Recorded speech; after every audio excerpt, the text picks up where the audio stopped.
me detenho sobre o Evangelho de hoje, sobretudo, narra a parábola do joio e do trigo. E quer evidenciar para nós a existência do bem e do mal. Todos nós conhecemos bem esta parábola, já lida, já escutada e comentada muitas vezes.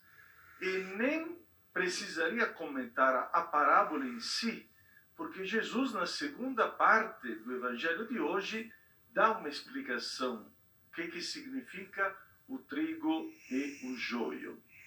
Mas podemos, pelo menos, retomar algumas intuições que podem nos ajudar na nossa vida cotidiana, na nossa vida do dia a dia. A pergunta seria essa daqui.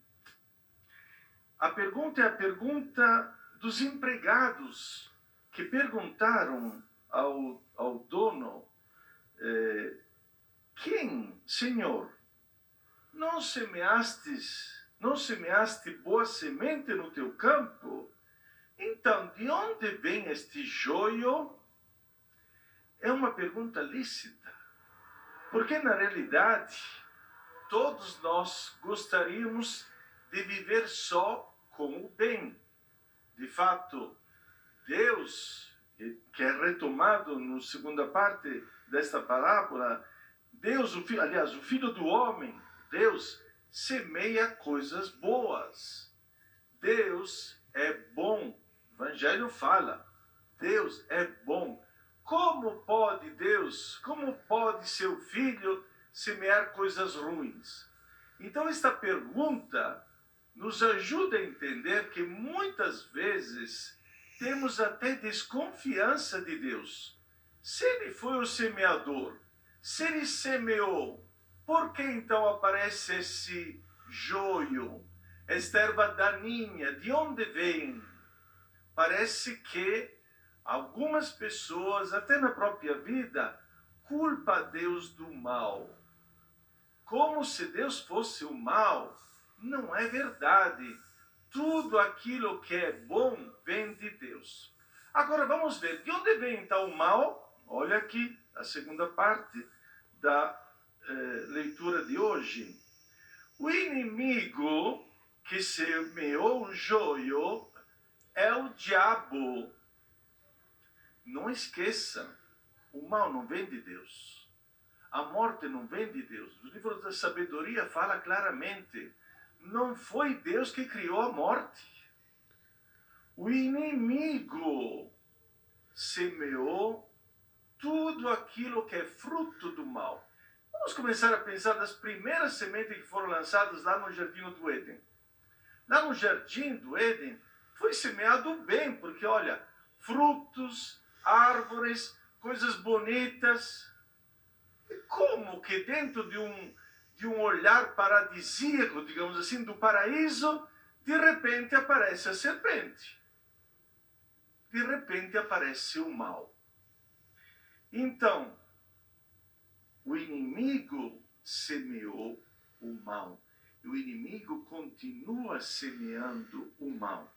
Mas a parábola nos alerta, porque quando semeou o joio, o inimigo, ele semeou o joio enquanto todos dormiam, semeou o joio no meio de trigo e foi embora.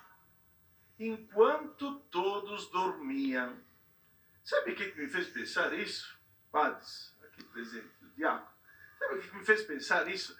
Me fez pensar o jardim lá das oliveiras. No Getsemane, Jesus passou o momento mais crítico, talvez, de sua vida, porque entrou a tentação. Aquele filme de Mel Gibson, A Paixão de Jesus Cristo, mostra muito bem Jesus com uma serpente que rodeia Jesus. Enquanto ele está ajoelhado rezando, vem esta serpente que diz, é o mal, é o tentador, é o divisor. E Jesus estava sendo realmente tentado. Quando foi falar com os seus apóstolos, Pedro, João e Tiago, que estavam com ele, o que estavam fazendo? Dormindo. Olha aqui, ó. estavam dormindo. E o que Jesus falou? Vigiai e rezai, pois o espírito é forte, mas a carne é fraca. Olha aqui, estavam dormindo. Precisa vigiar, isto é, você não pode confiar no mal. Você não pode confiar que o mal vai te deixar em paz a vida inteira. Não, meu filho. Você está sujeito ao mal. E olha aqui, quando você menos espera, ele aparece. Quando você dorme, quer dizer, olha aqui a segunda parte, vigiai e rezai. Olha só, vigiai e rezai. Então são duas coisas que tem que ser feitas, não só uma. Tem que vigiar, mas para vigiar tem que rezar. Se você não, se você reza, o mal vem. O joio aparece mesmo que você reze. Imagina se você não rezasse. E agora um outro detalhe desta parábola de hoje. Enquanto todos dormiam, veio seu inimigo, semeou o joio e foi embora. Quer dizer, quando que a gente dorme?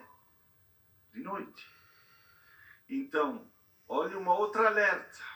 Primeira coisa, não deixar de vigiar e rezar. E outra alerta, tomem cuidado, porque o mal vem de noite. Sim, ele, o anjo de luz, chamado Lucífero, aquele que ia levar a luz, se tornou o anjo das trevas. Ele vem de noite, porque quer pegar as pessoas de surpresa. Não manda nenhum aviso antes. E aqui também me apareceu uma outra intuição que veio justamente do Evangelho de João. Quem era o inimigo para Jesus? Aquele que o traiu, Judas. Judas traiu Jesus e diz o Evangelho o seguinte, que Satanás já tinha colocado no coração de Judas a intenção de entregar Jesus. Judas saiu e diz o evangelista, era noite. A noite, a treva, é o lugar do demônio, é o lugar do diabo. Ele não vem quando tem a luz, porque todo mundo reconheceria. Então ele faz de tudo para não ser reconhecido. Tanto é que muita gente hoje nem acredita no demônio, nem acredita no diabo. Eu lembro que o grande exorcista Gabriel Amorf, padre Gabriel Amorf, diz que um dia ele perguntou para São João Paulo II, santidade, tem padres, eu vou parar por ali, tá bom? Não vou falar de bispo, mas tem padres e bispos que não acreditam no demônio. Sabe o que ele respondeu, São João Paulo II? Bom, fala para eles de ler o Evangelho. Ele faz de tudo para não ser reconhecido. Ele faz de tudo para aparecer justamente quando você menos espera. E vem sempre nas trevas. Porque a treva é sinal de pecado. A treva é sinal de escuridão. A treva é sinal de alguém que vem sorrateiramente, que não gosta de aparecer, mas traz o engano, traz a divisão, traz tudo aquilo de pior que existe no mundo. Então, a coisa importante, porque o objetivo dele é semear ódio, hein? Semear inveja. E semear aonde? Olha, Judas, ele vai semeando isso no teu coração. O nosso coração, como diz o Evangelho de Marcos, capítulo 7, do nosso coração pode ser coisas boas, mas também pode ser muita coisa ruim, como divisões, invejas, e lá vai, corrupções, tudo aquilo de negativo que pode existir no mundo vem do coração humano. Porque é lá que trabalha o demônio. É lá que o demônio gosta de colocar as suas pegadas. É lá, no coração humano. Então, o importante é reconhecer. Reconhecer o mal, saber que o mal não vem de Deus e, sobretudo, saber que nós temos poder sobre o mal. Esta é uma coisa impressionante. Aprendi isso, sabe, padre? Eu assisti um filme, acho que o padre Anderson também assistiu. Um filme que o título do filme é O Monge. Este é um filme muito, muito, muito bom. Um filme, O Monge.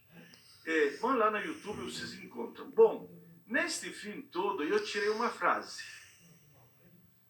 O demônio tem o poder que nós lhe damos. Nós temos o livre-arbítrio. Nós temos do nosso lado a liberdade, que é o dom maior que recebemos de Deus.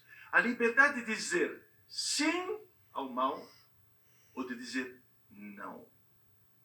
Você pode abrir a porta e olha, ele entra naquelas brechinhas que você deixou aberta, ele entra. Você pode abrir a porta, como você pode dizer, não senhor, aqui você não entra. Joga a porta na cara do mal. Você fica bravo, viu?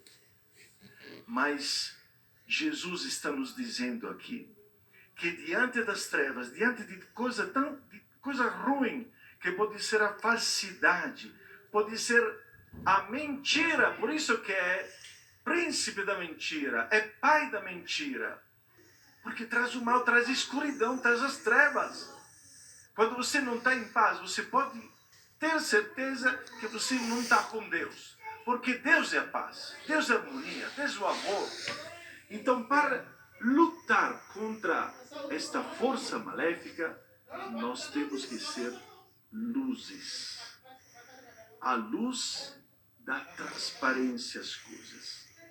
A luz, com a luz você enxerga tudo. Na sombra você não enxerga nada. Na sombra você coloca o pé e não sabe se na tua frente tem uma pedra para tropeçar ou não tem. Agora, quando você tem a luz, você sabe onde você pode pôr o seu pé e caminhar com Jesus. Então, o bem, se existe, não deve estar escondido. E o bem é luz.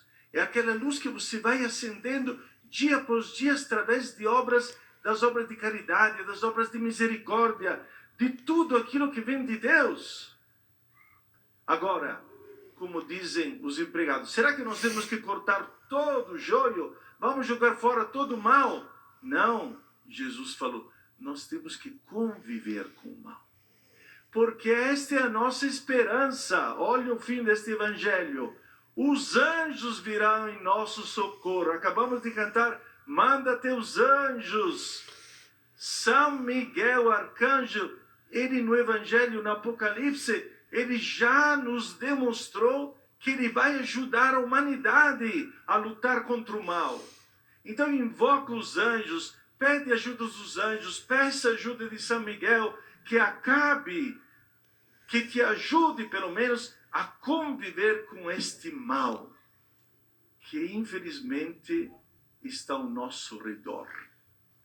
São Miguel Arcanjo, todos os santos, todos os anjos virão em nosso socorro, e no fim dará para ver quem tinha razão. Os anjos jogarão todos aqueles que pertencem ao mal numa fornalha ardente. E nós não podemos ficar contentes com isso. Nós temos que, desde já, rezar e pedir ao sangue do Senhor Jesus, que foi derramado sobre nós para que os homens se salvassem. E com Nossa Senhora também. Eu termino com um exemplo que escutei esta semana de um teólogo lá, italiano. Ele fez... Agora já vem a luz. O padre, olha, ansioso hoje, quer escutar as luzes. Olha ali, ó. A luz pode ser aquela luz da abertura, mas vamos deixar para o fim. Então, eu escutei um teólogo esta semana falando de Padre Pio. E falou de um acontecimento no qual o Padre Pio ficou envolvido. Ele estava rezando no coro da igreja dele, Nossa Senhora das Graças, e a uma certa altura levantou-se para ir à janela do seu quarto, porque escutava um vozerio, escutava vozes lá fora. Então foi lá à janela para ver quem que estava lá fora. Ele viu uma multidão de gente que gritava: morte ao Padre Pio, morte ao Padre Pio, morte ao Padre Pio. Ele ficou assustado. Como morte ao Padre Pio? Um monte de gente. Aí ele voltou para a igreja, rezou de novo. Ele viu Nossa Senhora que veio lhe entregar um rosário, um terço. Entregou o rosário e falou para ele: reza o rosário. Aí ele pegou o rosário, foi de novo na janela e viu um monte de demônios lá fora. Aí ele começou a rezar o terço e os demônios sumiram. Sumiram. Para dizer, a oração nos salva. A oração nos defende. O terço, olha, o rosário, o terço, são as nossas armas. A Eucaristia, a palavra de Deus. Olha quantas armas que Deus colocou ao nosso dispor para lutar contra o joio que cresce e vai crescendo.